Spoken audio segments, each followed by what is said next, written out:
Hi, Nick from Patchwerks here today, and I wanted to show you 3 modules that I started out with that I think are just fantastic. This is sort of a back to basics sort of thing for me because we have the DPO, Maths, and ModDemix. You know, as I build up my system, I get more complex modules and I'm focused on making rhythmic music, but it's really fun to actually just play around with like the complex oscillator by itself and explore synthesis. The DPO is great because you get 2 oscillators and there's tons of different synthesis techniques in there, such as FM, synth, wavefolding, and it even can act as a quasi VCA as I show in here. Pairing it with the ModDemix, then you get ring mod, and Maths is just a fantastic oscillator. So to those not familiar, the DPO is their dual prismatic oscillator. It's a complex oscillator, which means that you have 2 oscillators that have some cross modulation capabilities. We could think of the module kind of split down the middle here. On the left side, we have a triangle, sawtooth, and sine wave. And on this other side, we have a sine wave, square wave, and the final output is this wavefolding output. I mean, it's a really great sounding analog oscillator. I always love an analog oscillator. It has a nice deep sine wave.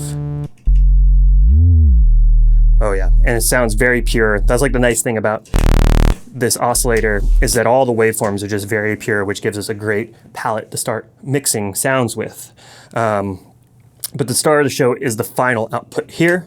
And what I'm gonna do to get my patch sort of prepared is I'm using the ModDemix as, I'm gonna be using it as a ring mod, but I'm gonna patch this into the output like this, and we hear nothing, which is totally expected.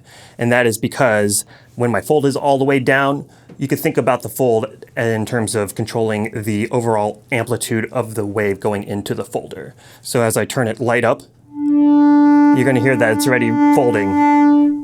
And so the effect is that I can actually just start striking it with an envelope, like I do with Maths. So let's get this looped, and we can go through here to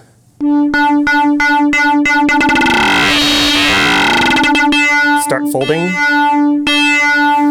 which I think usually is, it's immediate. And you could see that one of the fast things I did there was modulate Maths into audio rate. So audio rating our oscillator with Maths is just a great way to get non-traditional timbres. Very harmonic, you know, we're doing like West Coast synthesis by introducing wavefolding and doing complex modulations. So, but the other cool thing here is it actually has a strike input, which is fun for doing bongo-ish type things. So instead of coming out of my envelope output, I'm gonna do end of clock, and it's gonna give us a gate that we could just strike. And that's Vactrol based, so it's like, it kind of has that nice, what I want to do is sweep the pitch too. So we're striking here and then go through the exponential and sweep the pitch to get a... So you get a nice sort of kick. And since it's Vactrol based, the pitch sweeping isn't going to change or the length of the envelope isn't going to change the strike amount. So it'll always be very plucky. And again, we could go into audio rate.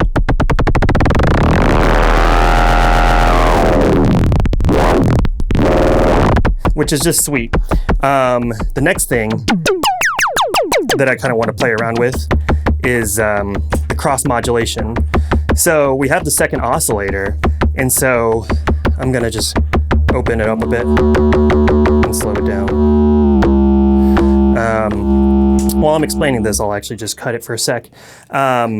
The way, and it took me a long time to learn this, but the way that the DPO works with this FM bus is pretty interesting because we have these attenuators, and when nothing is patched in here, or here, let's just monitor it for a second. When I turn these up, nothing happens, and that's because one, nothing's patched there, and my FM bus is down. The way the FM bus works is if I turn this up, what happens is now this is my modulator. So this is now my carrier, FM bus is up, and you could just imagine that this sine wave is actually patched into the exponential.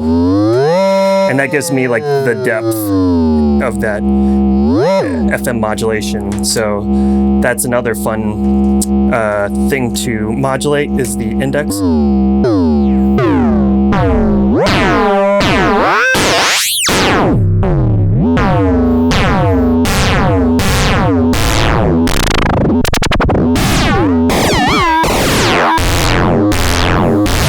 And then you could also create a feedback loop by upping the exponential. Now your carrier is now modulating your modulator. So as we turn this up, it should go to chaotic noise.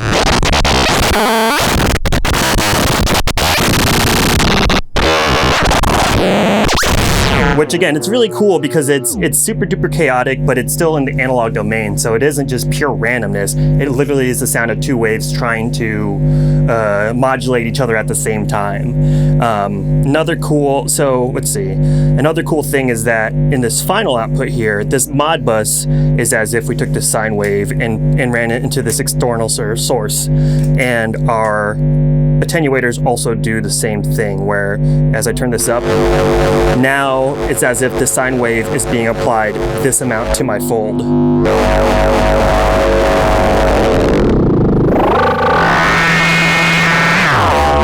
One other cool feature is that your Oscillator 1 can go into LFO range, so you could really hear this effect, and it's very pronounced because we're not using audio rate signals.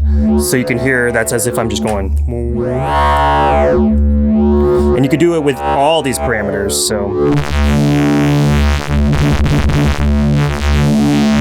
So it's just, again, as I'm using the DPO, it doesn't necessarily have to be that if I'm not using modulator 1, your first oscillator, you can use it to implement a little bit of motion. And it doesn't have to be that drastic.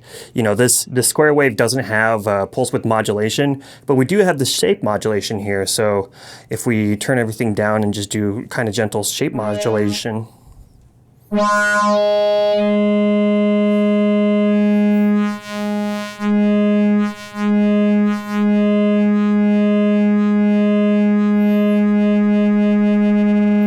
Because that's not necessarily changing the pitch, but it's adding a little bit of motion. But what I want to do now is, if we use our last trick here is the ModDemix. So the ModDemix is set up to do some ring modulation. And what I had found to be really cool is if I synchronize my Oscillator 1 with Oscillator 2 and run it in to our input here. It's cool because it's very tonal. Like your sync is still doing the sync thing, but this is still technically your carrier wave. So you still have like lots of sound shaping capabilities and a lot of points to modulate. So while this is modulating, I'm just going to start patching some random signals here. I'm going to start sweeping channel 1 on maths into our linear input of the DPO. And again, since it's synchronized, our carrier is still holding pitch. We're just getting timbral changes. This channel 2, we're gonna maybe play around with our folding.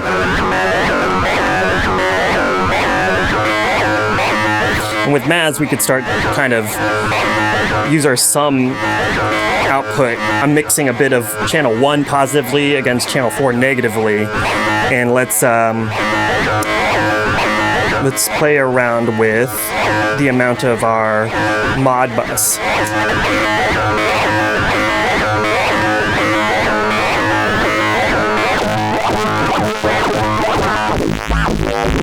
See, this is why I think this is so cool. You can see I just turned down Oscillator 1, but we get a completely different timbre, and I think it sounds pretty sweet. Like it's growly, it's kind of ripply on the bottom, and as it opens up, we get that kind of throaty sound. So we have no filters. We got something that sounds pretty rhythmic. And we got a lot of controls to sort of improvise.